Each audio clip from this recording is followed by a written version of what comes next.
Welcome everybody, my name is Michael Urquhart, and today we are discussing about QFS blockchain. Yes, a election rumor that has to do with cryptocurrency. So actually, it's not the only thing that's happened over the past few days that's related with politics, the election, and crypto. So Bitcoin has been going up like crazy, and we're going to make a second video about this. How Bitcoin hit $16,000. This is so insanely nuts because it's so close to $20,000. The all-time high of Bitcoin. We will literally make history as we get closer and closer. If we reach past $20,000 in '89, we beat it. That is history, folks. That is the new all-time high of Bitcoin. And who knows what's next? 30,000, 50,000. So a lot of people are super excited, but that's going to be the next video. This current video, Bitcoin's chilling at 15,500. It's actually pretty stable over the past few hours. There's been multiple events that have been happening with crypto, but the reason for this rise is some people believe that Biden will be better for cryptocurrency. Some people believe that Trump will be better for cryptocurrency. In my personal opinion, since neither president is extremely pro-cryptocurrency or extremely against it, it ultimately won't matter, to be quite honest. The Republicans are very pro-economy. They want to get things going. The Democrats are very open-minded. So both would be actually open to cryptocurrency. So we don't have to worry about that. That's why it kind of went up. And also stock markets went up. Despite the weirdness of this election, only just now today has everything started to fall a little bit. But that's because this is dragging out like crazy, and that's because there was just a huge rally ago. So today's main story is QFS blockchain watermarked ballots. Is this a rumor? Well, let's roll the intro.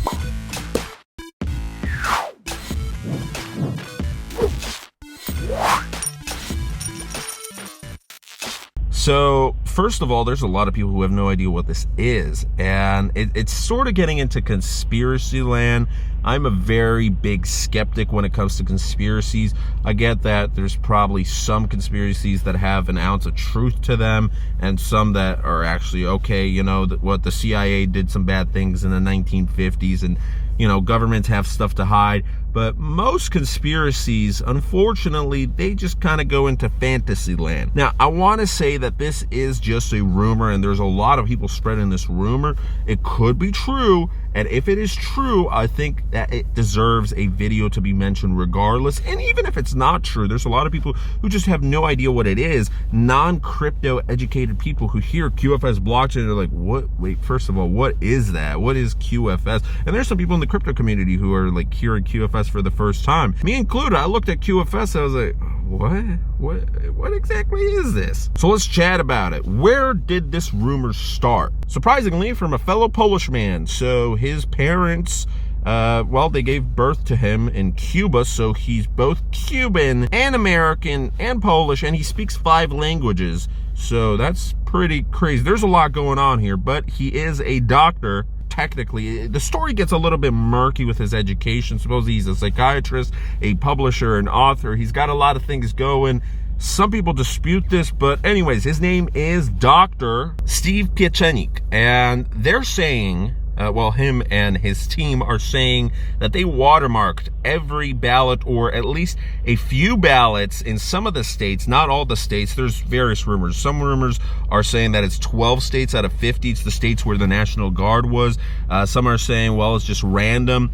The rumor is basically this: they watermark ballots to make sure that it is the ballot, the same ballot when it comes in to be counted. So nobody made fake counterfeit ballots. And a lot of people understand this, where over the past year, a lot of companies have looked to blockchain and its ledger to put data on there, and they can verify it. Because if I send one Bitcoin to another person, once I send the Bitcoin, there's no way I can double send it. I can't make fake Bitcoins out of thin air. Once I sent it, and it's verified, it's confirmed by miners, it gets 6 out of 6 confirmations, that other individual has Bitcoin and it's theirs. That's it. I can't do any chargebacks. There's nothing like that. So same thing with information. If you have something put onto the blockchain, whether it is a number, some kind of data, some code from each ballot that is put onto the blockchain, any changes to that ballot would be recorded on the blockchain, on ledgers. So anybody checking this information would immediately have proof,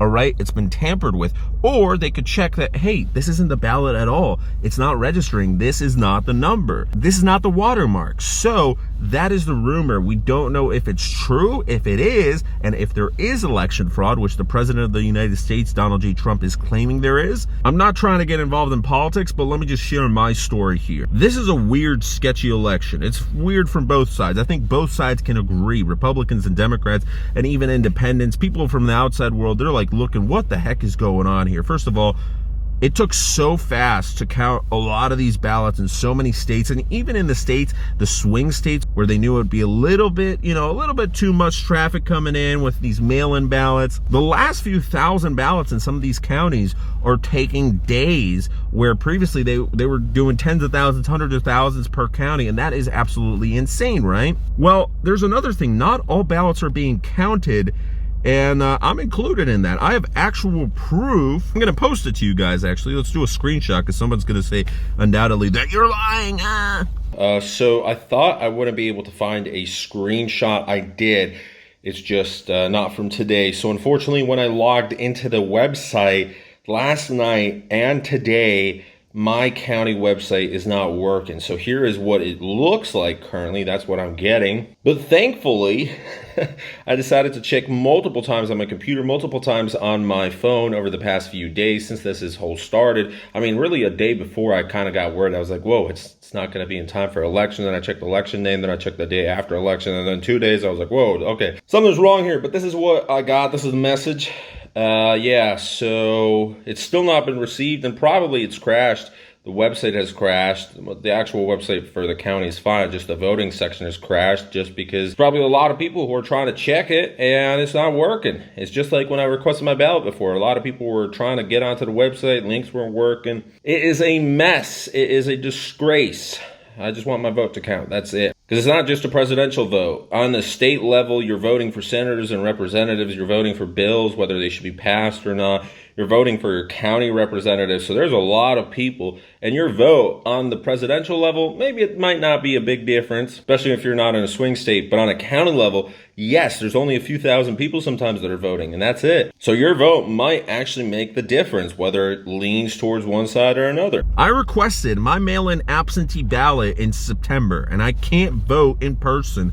I was super upset, but I can't vote in person because I live abroad. So if you live abroad, if you're military, mainly it's military, but if you live abroad, if you're disabled or something, I don't know, there's a couple of reasons that you're able to get absentee ballot voting, which is almost the same thing. I mean, it's still mail in. The only difference is that it's not domestic, it's international. I sent it through the embassy. First of all, the website wasn't working for me to get this ballot. I called in, they said, well, it's not working for a lot of people. I called into my local county. They said it's gonna take a day or two. Well, it took a few days. Eventually, it took a week and a half, 2 weeks for me to get the ballot. It took forever. I had to go, I had to print it out.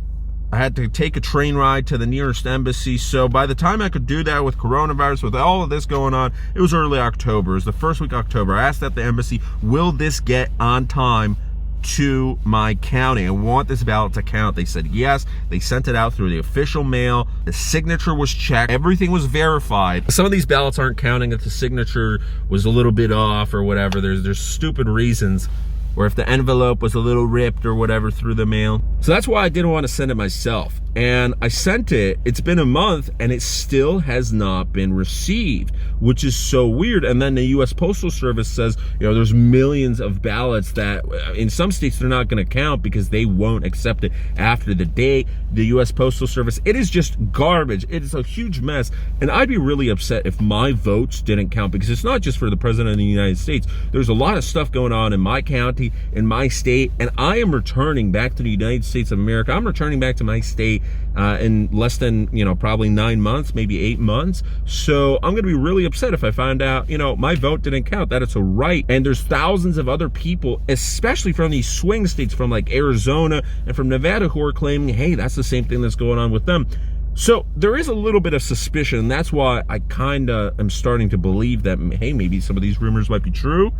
Maybe there is some voter fraud going on. If there is voter fraud, just count the ballots, make sure that every single one is legitimate, make sure there's no dead people. I saw videos of people burning ballots. I saw some weird stuff going on. Some people have been arrested by the FBI, so that's a good thing. And usually it's only a few ballots that are destroyed, but still, every single vote does count, especially when you're from a swing state, where some people from swing states, their votes are 50 times more valuable than some of these other states. So anyways, a lot of weird stuff going on. If they did watermark this, and it's kind of a trap for whoever's participating in this voter fraud, if there is actual widespread voter fraud, I think just because of the size of this country, just because of the size of how many votes and ballots there was, where it's, 70 million from each side, a little bit more from the Democratic side. Well, if it's that huge number where it's never been this amount of ballots before, there's obviously going to be some small minor voter fraud somewhere. It doesn't have to be the person who's actually writing in the ballots. There were cases where mailman just didn't deliver the ballots. They burned the ballots, they threw them in garbage cans, and the FBI took care of that. So there's people who were getting arrested. Even a candidate in Texas. If you guys want to, actually I'll leave a few links down below as well. So for people who don't believe me, I'm going to leave some links down below where people were arrested. There was even a Texas candidate